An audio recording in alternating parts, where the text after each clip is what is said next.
Welcome back everybody, saudara semuanya. Pada hari ini tanggal 9 Mei 2022. Hari ini adalah hari Victory Day, hari perayaan kemenangan Rusia atas Nazi Jerman pada tanggal 9 Mei 1945. Nah, kesempatan momen perayaan ini, Presiden Rusia Vladimir Putin mau meresmikan suatu hal yang besar, yaitu Perang Dunia Ketiga. Dia akan mengobarkan semangat warga Rusia, semangat masyarakat Rusia untuk mencapai cita-cita untuk menghancurkan. Dia mengatakan bahwa sekarang sudah terjadi kekuasaan yang mau dibangun lagi. Jadi Nazi sudah diruntuhkan pada tanggal Nazi Jerman yang dari Adolf Hitler itu pada tahun 1941 menginvasi Eropa dan berakhir jatuhnya runtuhnya Nazi pada tanggal ini 9 Mei 1945 dari pasukan Rusia itu. Maka sekarang Nazi itu sudah muncul lagi.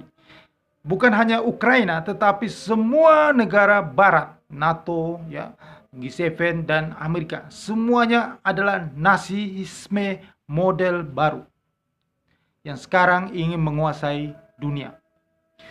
Nah, dalam parade kemenangan itu sudah disiapkan 11.000 pasukan, ya, ratusan tank-tank, ya, roket, ya, dan rudal-rudal balistik antar benua. Sudah disiapkan rudal-rudal balistik antar benua, dipertontonkan, ya, dan juga dipertontonkan pesawat tempur, ya, pesawat tempur supersonik, ya, semuanya di lapangan merah, ya. Di fly pass-nya itu pesawat tempur strategis itu akan dipertontonkan nanti. Nah, pesawat-pesawat itu pertama kali sejak tahun 2010. Pesawat itu disebut pesawat komando itu disebut pesawat komando Kiamat 1180. Nah, itu tujuannya digunakan untuk melarikan, mengungsikan pejabat-pejabat Rusia jika terjadi perang nuklir nanti. Jadi dari pertontonannya pesawat komando Kiamat 1180 ini itu menunjukkan bahwa Rusia telah menyiapkan suatu perang besar, yaitu Perang Dunia Ketiga, yang tidak akan lama lagi terjadi. Ya, saya katakan ini terjadi karena Rusia kemarin, Presiden Putin dia sudah mengatakan bahwa apa yang dilakukan kemarin tanggal 24 Februari 2022, ya, untuk menyerang agresor, yaitu dikatakan di Ukraina, ya, upaya untuk menenangkan agresor, kata dia, ya, pada malam patriotik hebat itu ternyata merupakan kesalahan yang merugikan rakyat. Nah, itu kata Putin. Jadi dia sudah mengatakan bahwa dia siap-siap untuk apa yang disebut operasi militer khusus di Ukraina itu. Dia akan membuat sesuatu yang lebih besar lagi. Jadi kata dia, tugas kita bersama adalah untuk mencegah, ya, begitu banyak penderitaan, ya, dari kebangkitan Nazisme yang telah membawa begitu banyak penderitaan bagi orang-orang dari berbagai negara di belahan dunia ini. Jadi dia menuduh bahwa negara-negara barat itu adalah Nazisme yang perlu dicegah, yang perlu dihancurkan, ya.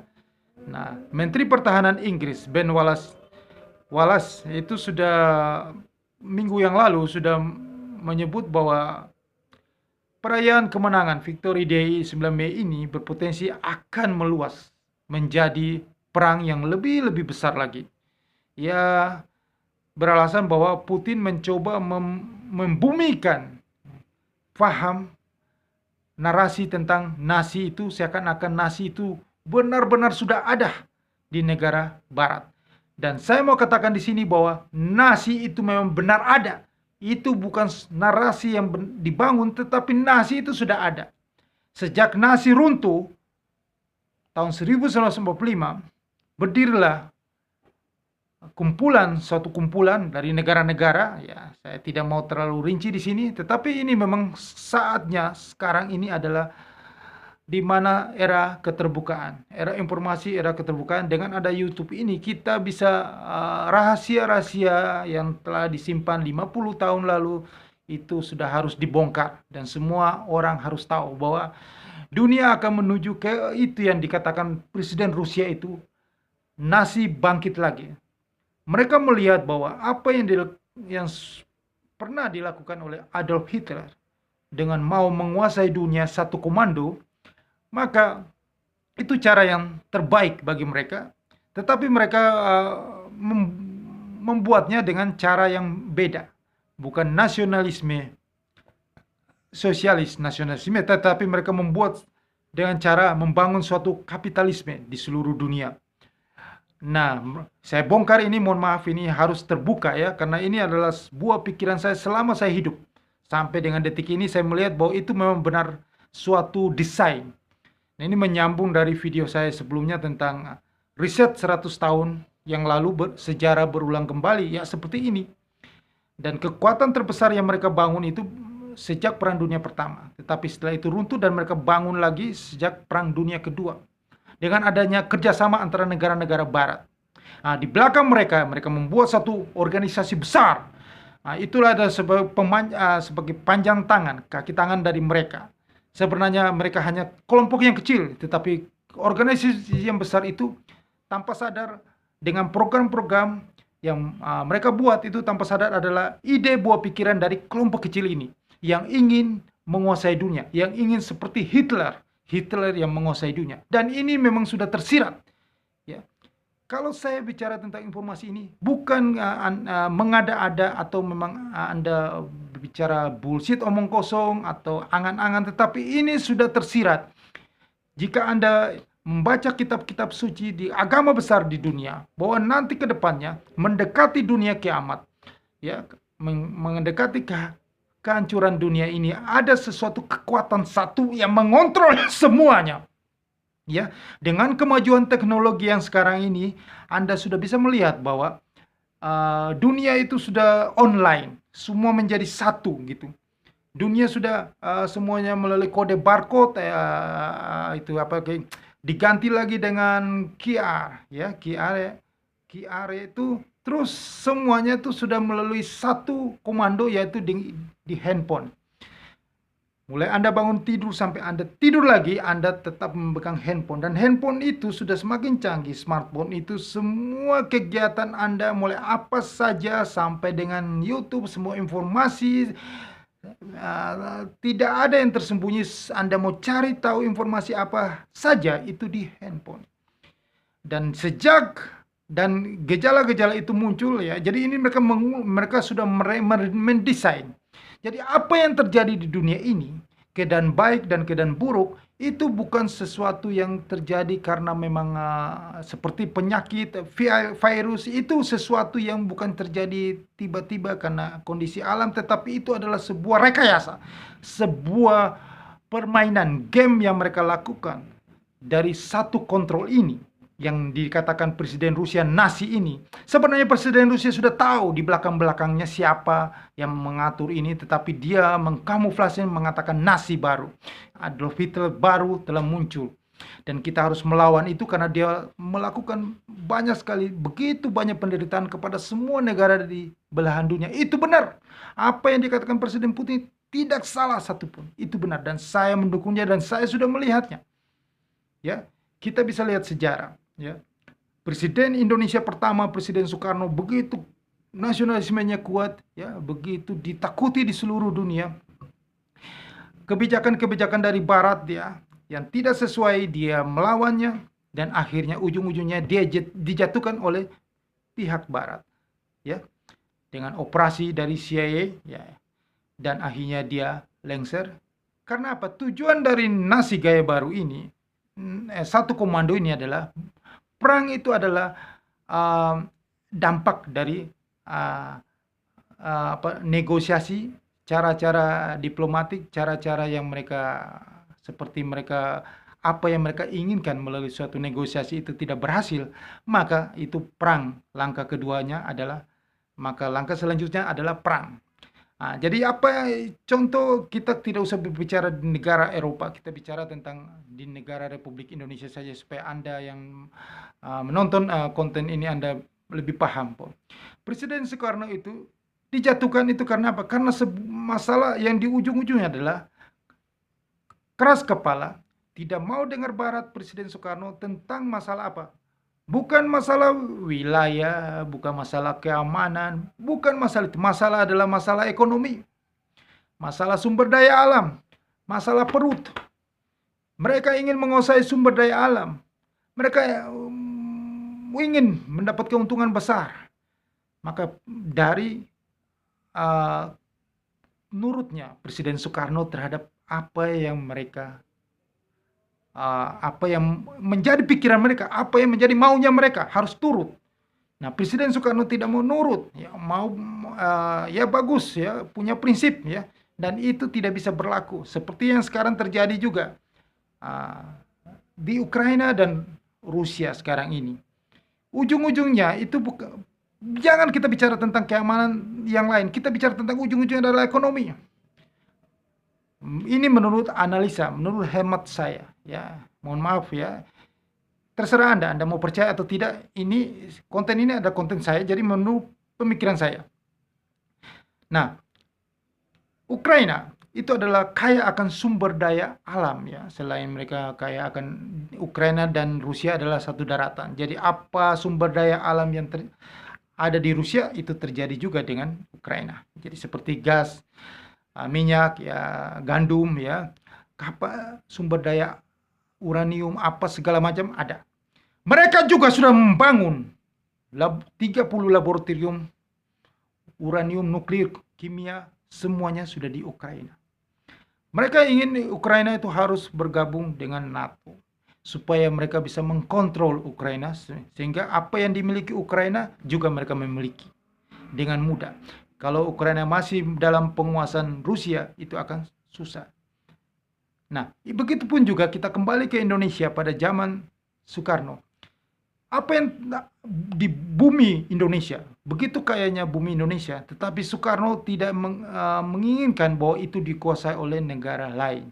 Ingin bahwa bangsa Indonesia lah yang menguasai sendiri. Itu tidak jalan, itu tidak jadi. Mereka harus menguasai. Bagaimana caranya? Ya itulah mereka. Bagaimana caranya? Anda bisa lihat sejarah bahwa bagaimana Presiden Soekarno digulingkan, itulah cara-cara CIA. Setelah itu, kita masuk ke era Presiden Soeharto. Pada tahun 1997 terjadi krisis moneter Asia. Itu disebabkan karena apa? Karena Presiden Soeharto pada waktu itu, setelah sudah berkembang Indonesia maju, sudah mulai keluar dari apa yang dimau kontrol mereka. Ya, akhirnya Presiden Soeharto begitu akhirnya terjadilah krisis. Jadi mulai dari Thailand, ya, berimbas ke Filipina, Malaysia, dan terakhir rupiah kita runtuh. Jadi negara kita harus kita harus berubah ya. Dikatakan mereka yang terbaik adalah kapitalis ya, harus demokrasi ya. Sistem demokrasi tetapi mereka yang mengontrolnya. Itu tujuan mereka, demokrasi supaya siapa yang keras kepala tidak mau nurut ya, dengan mudah dijatuhkan. Ada lemah dalam sistem kontrol negara itu, sistem pemerintahan menjadi tidak kuat. Nah, di waktu Presiden Soeharto itu sangat kuat sekali. Di waktu Presiden Soekarno juga sangat kuat sekali. Sehingga Soekarno sudah mau dikatakan menjadi presiden seumur hidup. Itu sangat kuat sekali sehingga harus diruntuhkan. Soeharto juga waktu pada saat itu Anda lihat itu semua cara-cara meruntuhkan suatu pemerintahan suatu negara itu adalah dengan ekonomi. Pada zaman Soekarno, Anda bisa melihat inflasi yang cukup tinggi. Terjadi juga di zaman Soeharto juga, jatuhnya nilai mata uang, inflasi tinggi juga. Nah, cara itu berulang kembali sejarah di era sekarang ini. Ya. Nah, nanti akan saya bicarakan tentang berikutnya, tentang G20 itu. Nah, pada intinya di sini adalah kita melihat bahwa nasi itu memang mereka membangunnya. Apa yang dilakukan Hitler itu telah mereka buat kembali, bahwa itu memang harus mereka sendiri yang menguasai dunia. Dunia itu harus dalam kontrol mereka. Dan kita melihat bahwa harga minyak naik, ya, tinggi-tingginya ini adalah keuntungan bagi mereka. Dengan terjadi kekacauan, ya, perang di mana-mana, itu adalah keuntungan bagi mereka. Ya, uh, mereka membuat ini kemarahan yang terjadi. Rusia melakukan agresi ke Ukraina dan mereka memanas-manasi, mereka memperlambat itu proses perang itu. Mereka menyuplai senjata, menyokong terus Ukraina. Nah, Presiden Ukraina itu mereka memberikan pinjaman-pinjaman. Ya, itulah mereka sudah mencengkram Ukraina, menancapkan kuku di Ukraina. Ukraina sudah merupakan kontrol dari mereka. Tanpa sadar dia tidak mengerti bahwa dia sudah dalam cengkraman mereka. Itulah cara-cara Nazi berkuasa sekarang ini. Mereka akan menguasai, ujung-ujungnya adalah mereka ingin menguasai ekonomi. Mereka menguasai sumber daya alam. Ini kita bukan bicara pertahanan dan keamanan, tapi mereka tidak peduli itu. Mereka menguasai sumber daya alam. Nah, itu akan juga terjadi di negara-negara berkembang. Dan dengan kejadian-kejadian ini adalah rekayasa mereka. Biarlah perang ini akan terjadi, maka perang ini juga akan berpotensi. Bukan mereka tidak mau terjadi perang dunia ketiga. Mereka mau ini terjadi perang dunia ketiga. Tetapi mereka harus memanas-manasi supaya kelihatan yang bersalah adalah Rusia. Dan mereka akan menyerang. Dan perang dunia ketiga sudah dipastikan karena mereka itu sekutu, ya. Mereka pasti menang. Rusia pasti akan berbahaya di sini dalam kondisi yang gawat di sini. Satu cara yang mereka takuti adalah jika Rusia melakukan perang nuklir, itu saja. Tetapi kalau perang secara ini fair, maka mereka akan menang NATO. Nah, dan itu memang yang mereka maui. Jika Rusia kalah, maka sudah berkurang kekuatan di dunia yang menghalangi satu kontrol itu. One power itu, kekuatan satu di dunia seperti Nazi itu yang dikatakan Presiden Vladimir Putin itu, tinggal China. Lah, inilah yang diusahakan mereka. Inilah yang lagi dibangun oleh mereka. Mereka membangun suatu kekuatan politik ini. Nah, inilah. Jadi makanya saya katakan bahwa dunia ini bukan semakin membaik. Dunia semakin memburuk. Dan mereka akan membiarkan kondisi ini akan terjadi terus, kondisi perang ini terjadi terus, inflasi terjadi di seluruh dunia, tidak kunjung selesai. Tidak kunjung selesai. Perang ini terjadi. Bukan hanya di negara yang terjadi konflik, seperti Ukraina, gedung-gedung, banyak korban, meluluh lantakan Ukraina, bukan itu. Tidak ada pengaruhnya. Pengaruh terbesar adalah di luar Ukraina sekarang ini. Di luar Eropa yang pengaruhnya terbesar adalah negara-negara berkembang.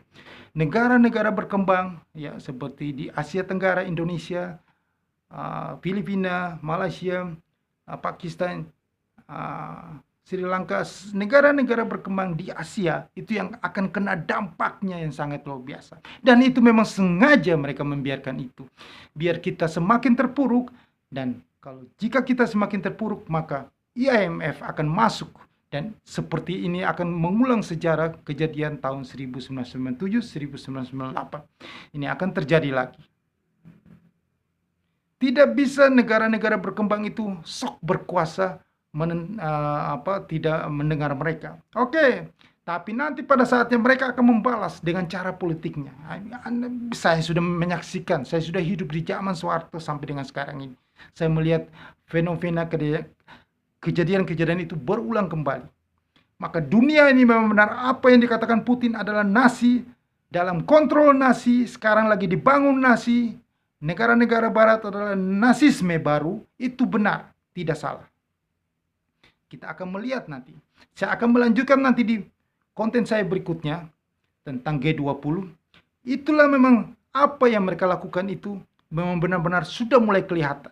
Dan di kitab-kitab suci sudah menubuatkan itu bahwa kedepannya dunia akan dalam satu kontrol. Itu yang sekarang lagi mereka merancangnya, mendesainnya. Jadi mereka akan menghancurkan penghalang-penghalang itu. Penghalang-penghalang itu adalah kekuatan di timur, yaitu Rusia, China. Nah, kekuatan-kekuatan itu jika sudah hancur, maka dunia akan dikuasai oleh mereka, nasisme. Oke, inilah informasi yang bisa saya berikan kepada Anda semuanya. Semoga informasi ini berguna. Nah, satu lagi, solusinya di sini adalah supaya Anda itu bisa eksis dalam drama sandiwara, panggung sandiwara yang sedang dibuat oleh satu kekuatan di belakang negara-negara barat itu, ya, sesuatu kekuatan kecil tapi punya pengaruh besar di belakang kepala-kepala negara-negara barat itu. Janganlah Anda berbisnis secara real, karena keadaan inflasi yang cukup tinggi ini, kalau Anda sudah berbisnis itu Anda tinggal lanjutkan, tetapi Anda yang mulai bisnis baru itu akan sangat sulit sekali.